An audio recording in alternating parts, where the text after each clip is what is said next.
अब तक हमने गुरु के बारे में, शिष्य के बारे में, भगवान श्री रामकृष्ण देव का वाणी, श्री मां शारदा देवी का वाणी और स्वामी विवेकानंद जी का वाणी सुने हम।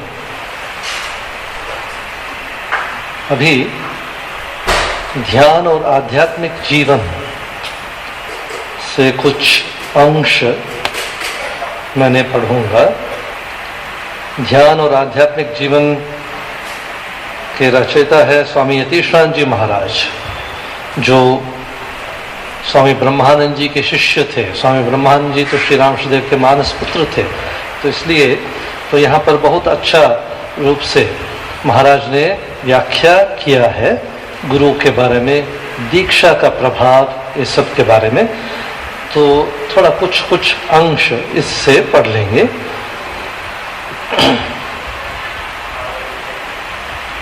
मेरे गुरु स्वामी ब्रह्मानंद जी कहा करते थे, चोरी करना सीखने के लिए भी गुरु की आवश्यकता होती है, और क्या इस महती ब्रह्म विद्या की प्राप्ति के लिए गुरु की आवश्यकता नहीं है?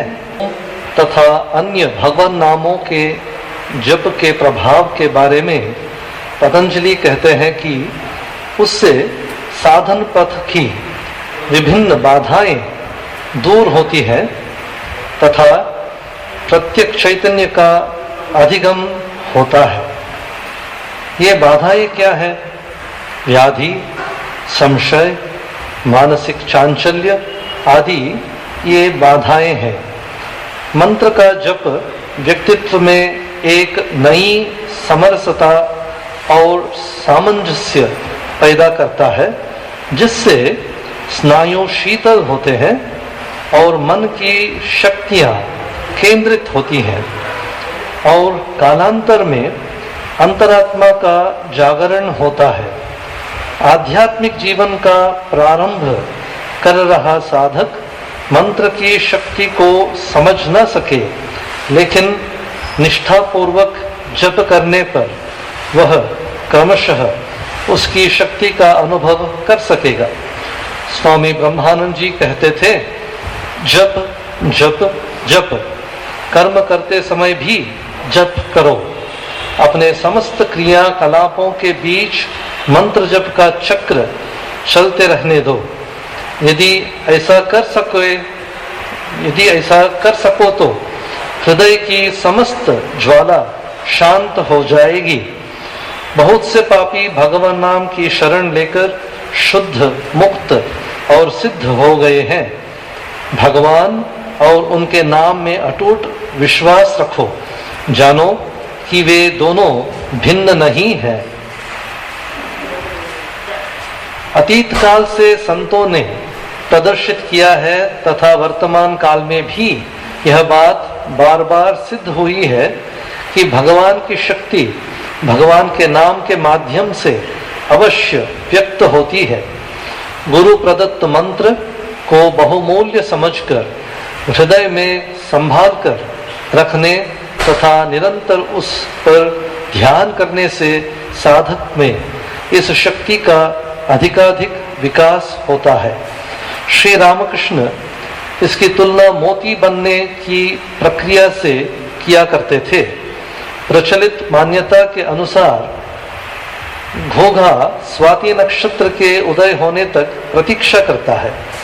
यदि उस समय वर्षा होती है तो घोघा अपनी सीप को खोलकर उसका जल ग्रहण कर लेता है। फिर वह समुद्र तल में गोता लगाकर महीनों तक वहां पड़ा रहता है, जब तक वह जल बिंदु सुंदर मोती में परिणत नहीं होता है। इसी तरह भक्त का हृदय सत्य के प्रति उन्मुक्त होना चाहिए और गुरु से आध्यात्मिक उपदेश प्राप्त करने के बाद उसे एकनिष्ठ उत्साह के साथ उसकी तब तक साधना करनी चाहिए जब तक आध्यात्मिक अनुभूति रूप मोती का निर्माण न हो जावे। अपने गुरु के प्रति दृष्टिकोण, इसके बारे में महाराज ने कह रहे हैं, किसी सिद्ध महापुरुष से मार्गदर्शन प्राप्त करने वाले सचमुच भाग्यशाली हैं, लेकिन गुरु के संपर्क में आना और उनसे कुछ निर्देश प्राप्त करना पर्याप्त नहीं है। उनकी शिक्षा का खूब निष्ठापूर्वक पालन करना चाहिए, लेकिन उनसे अत्यधिक भावनात्मक लगाव नहीं होना चाहिए और उनके बाहरी रूप में आसक्त नहीं होना चाहिए। एक सच्चे आचार्य चाहते हैं कि उनके शिष्य परमात्मा को उनसे अधिक प्रेम करें और उनको केवल परमात्मा के यंत्र के रूप में देखे। सत्य का उद्घाटन करने वाले वास्तविक गुरु हमारे हृदय में ही है और वे स्वयं परमात्मा के अतिरिक्त अन्य कोई नहीं है। उनका संदेश सामान्यतः किसी व्यक्ति के माध्यम से आता है और वह भी गुरु कहलाते हैं। अतः परमात्मा को कभी कभी परम गुरु कहा जाता है। हमें बाह्य गुरु से अधिक अपेक्षा नहीं रखनी चाहिए, बल्कि आंतरिक गुरु अंतर्यामी परमात्मा हमारी आत्मा के साथ तादात्म्य स्थापित कर उनसे ज्ञान और प्रेरणा प्राप्त करने का प्रयत्न करना चाहिए। तुम अपने इष्ट देवता को सब परमात्मा का जो रूप तुम्हें सबसे अधिक रुचिकर है, तो सभी गुरुओं के परम गुरु के रूप में देख सकते हो। अनादिकाल से भारत में तथा अन्यत्र भी आध्यात्मिक गुरु को सर्वोच्च आदर प्रदान किया जाता रहा है। हिंदू राष्ट्र तो गुरु को ब्रह्मा, विष्णु, महेश्वर, यही नहीं परब्रह्म परमेश्वर तक की संज्ञा प्रदान करते हैं, किंतु अधिकांश लोग यह भूल जाते हैं कि वह बात भौतिक दृष्टि से नहीं बल्कि आध्यात्मिक दृष्टि से कही गई है। ध्यान करने से पूर्व यह सोचो कि देह एक मंदिर है। अब हृदय रूपी द्वार से मानो इस मंदिर में प्रवेश करे तथा यह सोचो कि हृदय जीवात्मा की ज्योति और चैतन्य से परिपूर्ण है। यह जीवात्मा परमात्मा का अंश है जो अनंत ज्योति स्वरूप, अनंत चैतन्य स्वरूप है। हम अपने शरीर, मन तथा संपूर्ण जगत को इस अनंत सत्ता में विलीन कर दें तथा यह कल्पना करें कि हम चैतन्य ज्योति के छोटे से वृत्त के समान हैं, जो अनंत चैतन्य ज्योति के द्वारा भीतर और बाहर सभी ओर से ओतप्रोत है। इस प्रकार का ध्यान साधारण लोगों के लिए संभव नहीं है। अतः यह सोचे कि हमारी आत्मा एक शुद्ध सूक्ष्म शरीर तथा स्थूल शरीर धारण करती है तथा परमात्मा एक और गुरु तथा दूसरी ओर इष्ट का रूप ग्रहण करते हैं।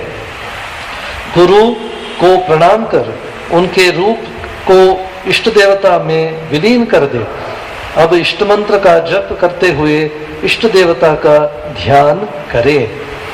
ऐसे ध्यान के बारे में, साधना के बारे में और गुरु के बारे में पूज्य यतीश्वरन जी महाराज ने कहा है। तो अभी कुछ भजन, स्तोत्र वगैरह सुनेंगे, तो फिर थोड़ा प्रसाद के डिब्बा का व्यवस्था भी किया है, तो आप लोग सोशल डिस्टेंसिंग मेंटेनिंग करके प्रसाद ग्रहण करेंगे। आरती के बाद प्रसाद अभी